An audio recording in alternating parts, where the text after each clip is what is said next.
एक नई चीज को लेकर। आज मैं आपको क्लास 9 ट्यूलिप सीरीज की एक पोइट्री पढ़ाने जा रही हूँ। उम्मीद करती हूँ आपको समझ में आएगी। लेकिन उससे पहले अगर अभी तक आप लोगों ने हमारा चैनल सब्सक्राइब नहीं करा है तो प्लीज चैनल सब्सक्राइब करिए, वीडियो को लाइक करिए और समझने के लिए चीजों को जो भी हम करवाते हैं उनको समझने के लिए वीडियो शुरू से लास्ट तक जरूर देखिए। चलिए करते हैं शुरुआत। ज़्यादा अच्छी अंडरस्टैंडिंग के लिए आपको क्या करना पड़ेगा, अपनी ट्यूलिप सीरीज की जो बुक है क्लास 9 इंग्लिश की वो आपको सामने रखनी पड़ेगी, क्योंकि मैं पोइट्री करवाने वाली हूँ और जब मैं पोइट्री करवाती हूँ मैं थ्रू स्टेंजाज आपको चीज़ें समझाती हूँ। तो करते हैं शुरुआत। पोइट्री का नाम है no man are foreign. No man are foreign जिसे हम कहते हैं, जैसे हम जहाँ पे रहते हैं, जैसे वी आर इंडियंस, जब हमारे इंडियंस में कोई बाहर का आता है, बाहर किसी भी कंट्री का आता है तो हम उसे कहते हैं कि ये कोई फॉरेनर आया है। तो हमारी मतलब में, हमारे एक मीनिंग में जो हम जिसे बोलना चाहते हैं कि हमारे लिए जो फॉरेनर है वो इंसान होता है जो हमारे देश का ना हो। जो बाहरी कोई शख्स हमारे देश में आ जाता है तो हम उसे फॉरेन कहते हैं। लेकिन हमारी ये जो पोइट्री है ये बहुत ही मीनिंगफुल है, बहुत ही ज़्यादा खूबसूरत कहते हैं शब्दों में बयान की गई है, लोगों को समझाने के लिए, लोगों को रियल लाइफ है क्या उसके बारे में बताने के लिए जो पोइट्री है वो लिखी गई है। और उम्मीद करती हूँ आपको समझ आएगी। लेकिन उसके लिए आपको जो वीडियो है वो फ्रॉम द बिगिनिंग लास्ट तक आपको देखना पड़ेगा ताकि आपको ये चीज़ें जो है अच्छे से समझ में आ जाए। चलिए बढ़ते हैं पोइट्री की तरफ। नो मैन आर फॉरेन लिखा गया है जेम्स किरकप जी के द्वारा। अब यहाँ पे नो मैन आर फॉरेन में उन्होंने एक ऐसी सिचुएशन के बारे में बताया है जो सिचुएशन आप हर जगह देखते रहते हैं। आपको अगर हम आज की बात करते हैं तो रशिया एंड यूक्रेन में जो चल रहा है वो भी इसी सिचुएशन की बात करी गई है। अब ये सिचुएशन क्या है, ये वॉर की सिचुएशन है। तो जेम्स किरकप जी वॉर के टोटली अगेंस्ट हैं। उनका मानना है कि वॉर क्या कर देती है, आपको किसी चीज़ से बिल्कुल ही मतलब परे कर देती है, आपको किसी चीज़ को निगलेक्ट करने पे मजबूर कर देती है। कोई ऐसी कहते हैं ऐसी शख्सियत आप में पैदा कर देती है कि आप अपने ही जैसे बनाए गए इंसानों से नफरत करना शुरू हो जाते हैं। तो इसके जो टोटल स्टेंजा हैं वो 4 स्टेंजा हैं। तो बढ़ते हैं फर्स्ट स्टेंजा की तरफ। उम्मीद करूंगी कि आपको समझ में आएगा। इन केस कोई डाउट हो तो नीचे कमेंट सेक्शन में बोल सकते हैं, मैं आपके डाउट्स जो है वो क्लियर कर दूंगी। तो इससे पहले जितनी भी मैंने इंग्लिश की वीडियोस करवाई है, जो मैंने इंग्लिश का ग्रामर पोर्शन करवाया है, जो पोइटिक सेक्शन जितना भी मैंने आपको करवाया है, तो प्लीज जाके उन सारे वीडियोस को जरूर देखिए, आपके लिए बहुत ही ज्यादा मीनिंगफुल हो सकेंगे। चलिए बढ़ते हैं फर्स्ट स्टेंजा की तरफ। फर्स्ट स्टेंजा में कहते हैं remember no man are strange, no countries foreign. James ji कहते हैं कि एक चीज याद रखिए, कोई इंसान स्ट्रेंज नहीं होता, कोई शख्स जो है वो हमारे लिए अजनबी नहीं है, कोई कंट्रीज हमारे लिए विदेशी नहीं है। उनके कहने का मतलब क्या है कि beneath all uniforms a single body breathes. उनके कहने का मतलब क्या है कि हमारा पहनावा, हमारी पोशाक अलग अलग हो सकती है। जैसे आप देखते हैं जब कल्चर की बारी आती है या फिर बाकी चीज़ों को जब इलैबोरेट करते हैं तो हमारा जो पहनावा है, किस तरीके से इंडियन जो पोशाक होती है उसको किस तरीके से वेस्टर्न पोशाक से किस तरीके से डिफरेंट जो है वो करके बताया जाता है। तो कहीं ना कहीं हर कंट्री का एक अपना एक यूनिफॉर्म रहता है, लेकिन उसके अंदर जो बॉडी होती है वो सेम होती है। कहने का मतलब क्या हुआ कि हमारी जो जैसे बाकी की शरीर होता है, तन होता है, वैसे हमारा भी है। जिसको हम फॉरेनर कहते हैं वो उनकी भी बॉडी सेम होती है और हम जैसे लोगों की बॉडी भी सेम होती है। तो हमारे लिए हम कह सकते हैं किसी की यूनिफॉर्म अलग हो सकती है, लेकिन उसकी यूनिफॉर्म के नीचे जो शख्स है उसकी जो शरीर है, उसका जो बदन है वो सेम है जैसा हमारा रहता है। कहते हैं like ours, the land our brothers walk upon is earth like this in which we all shall live। कहते जैसे हमारी बॉडी क्या करती है, ब्रीथ करती है, हमारी बॉडी सांस लेती है, वैसे ही बाकी जो फॉरेनर्स को जिनका हम बोलते हैं वो भी उसी तरीके से सांस जो है वो लेते हैं। जो ज़मीन जिस पे हम चलते हैं, वॉक करते हैं, घूमते हैं, जिसका हम ब्यौरा लेते हैं, जिसको हम एक्सप्लोर करते हैं, जैसे हमारी अर्थ रहती है वैसे ही अर्थ बाकियों के लिए रहती है जहाँ पे भी हम मूव करते हैं। तो कहने का मतलब क्या है कि एक सेम ही ज़मीन रहती है, सेम ही जगह रहती है। जैसे हम जिस जगह पे हम चल रहे हैं, कल को जहाँ पे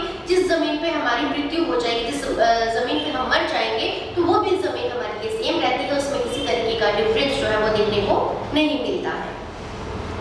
स्टैंजा सेकंड में वो कहते हैं they too aware of sun and air and water, कहते हैं कि जैसे हमें पता है सूरज, चांद, तारे क्या है, हवा क्या है, पानी क्या है, तो वैसे फॉरेनर्स को भी पता है सूरज, तारे, चांद, पानी ये क्या चीज़ है, क्योंकि वो भी उनका लुत्फ उठाते हैं, वो भी उनको एंजॉय कर पाते हैं।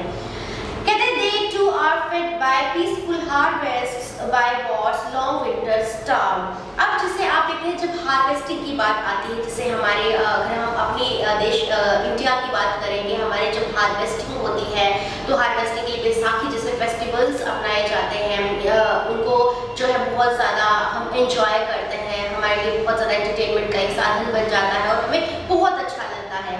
तो कहने का मतलब क्या होगा, जैसे हमें अच्छी हार्वेस्टिंग होती है, जब हम प्रोडक्टिविटी अच्छा करते हैं, अच्छी चीज़ें उगाते हैं और उस चीज़ से हमें हार्वेस्टिंग अच्छी हो रही होती है, तो हमारी जो खुशी है वो हमें देख के ही बन जाती है। तो हमारे देश में अलग अलग जो एरियाज हैं उनकी अपनी एक खुशी रहती है हार्वेस्टिंग को लेके, तो हर कोई उत्साह में रहता है, हर कोई एंजॉय कर पाता है जब उसे हार्वेस्टिंग अच्छी आती है। लेकिन उसी तरफ अगर हम दूसरी तरफ बात करते हैं, दूसरी चीज़ को लेकर आते हैं, जब वॉर्स होती हैं, उन वॉर्स की वजह से कई लोगों को आए दिन कई दिनों तक जो भूखों रहना पड़ता है, उनके पास खाने का साधन नहीं होता, उनके पास रहने के साधन नहीं होते, उनको हद से ज़्यादा चीज़ों को जो है वो नुकसान जो है उनको भुगतना पड़ता है, उन्हें समझ में नहीं आता है तो पर्टिकुलर टाइम पे वो किस तरीके का रिएक्शन जो है वो दे।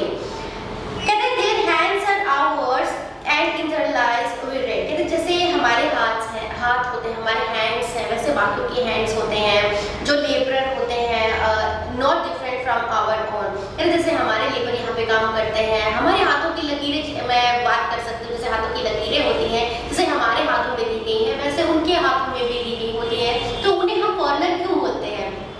जब वो सेम सूरज, चांद, तारों को महसूस करते हैं, जब सेम हवा ऑक्सीजन लेते हैं और जब सेम हवा में सांस लेते हैं, जब वो हर चीज़ को एंजॉय करते हैं, हमारी ही तरह वो प्रोडक्टिविटी हार्वेस्टिंग को बहुत ज़्यादा एंजॉय करते हैं और वॉर की वजह से बहुत ही ज़्यादा दुखी हो जाते हैं, तो जब हर एक चीज़ हम जैसे लोगों की तरह ही है तो हम उन्हें बाहर के विदेशी की क्यों बोलते हैं? आखिर उनका क्या कारण क्या हो सकता है? स्टैंजा थर्ड में वो कहते हैं Remember they have eyes like ours that way, कहते हैं कि एक चीज़ हमेशा याद रखें, जैसे हम सोते हैं जागते हैं, जैसे हमारी आंखें हैं वैसे ही उनकी आंखें हैं, और sleep and strengthen that can be worn, कहते हैं जैसे हमारी आंखें उठते जागती, हमारी आइज़ जो काम करती है वैसे उनकी आइज़ काम करती है। जैसे हमारी बाजुओं में जितने ताकत होती है, स्ट्रेंथ होती है, वैसे उनको भी होती है। कहता अब ये जो स्ट्रेंथ है इसे कैसे जीता जा सकता है? मोहब्बत से, प्यार से जीता जा सकता है। In every land is common life that all can recognize and understand। अगर हम बात करते हैं हर एक तरह की ज़मीन की, किसी भी तरह की लाइफ होती है जहाँ पे हम रहते हैं, हमें इन्हीं ज़मीन से, इन्हीं चीज़ों से जो है वो पहचाना जाता है। हमें इसी मिट्टी की जो खुशबू होती है उसी की पहचान से हमें भी पहचान जो है वो मिल जाती है। तो जैसा हमारे देश में होता है वैसा ही बाहर के देशों में होता है। तो हम किसी को विदेशी और अपने आप को देशी किस तरीके से बोलते हैं तो जेम्स किर्कप जी को नहीं समझ में आता है। जब ये सारी चीज़ें हम जैसे लोगों की एक जैसी होती है तो हम एक इंसान जो है वो दूसरे इंसान से किस तरीके से जो डिफरेंट है वो कैसे हो सकता है। स्टैंजा नंबर 4 में वो कहते हैं let's remember when we are told to hate our brothers, it is ourselves that we shall dispossess, betray and condemn। कहते हैं जैसे हम सारे के सारे जो इंसान होते हैं वो हमारे ब्रदर्स होते हैं, और जब हमें कहा जाता है कि हमें दूसरों से नफरत करनी है, इट मीन्स ये हम ही हैं कि दूसरे को नफरत करने का मतलब क्या हो गया? हम अपने ही सगों को नफरत कर रहे हैं। मतलब ये हमारी ही एक, जैसे हम कह सकते हैं कि हमारा ही अंदर का रोष हो सकता है, अंदर का गुस्सा हो सकता है जो दूसरे से हमें नफरत करने पे मजबूर कर देता है। कहते हैं कि जब हम किसी को नफरत करते हैं मतलब हम क्या कर रहे हैं? उनको नफरत नहीं कर रहे, उनको क्रिटिसाइज नहीं कर रहे, हम अपने आप को क्रिटिसाइज कर रहे हैं, क्योंकि ऊपर वाले की नज़र में हम सारे एक जैसे हैं, हम सारे ही ब्रदर्स की तरह हैं। और जब हम एक दूसरे से नफरत करते हैं, एक दूसरे को बुरा भला कहने की कोशिश करते हैं, तो कहीं ना कहीं हम अपने आप का ही बुरा जो है वो कर रहे होते हैं। It is the human earth that we defy, our hells of fire and dust outrage the innocence। कहते ये जो ज़मीन है हमने ही क्या कर दिया है, इसे तबाह कर दिया है। ये जो हमारी देश है, हमारी जो जगह है, हमने उसी का विनाश कर दिया है। हम ही इंसान ऐसे हैं जिन्होंने हर चीज़ को बदल के रख दिया है, जो कुदरत की कारीगरी है उसको बिल्कुल ही नष्ट कर दिया है।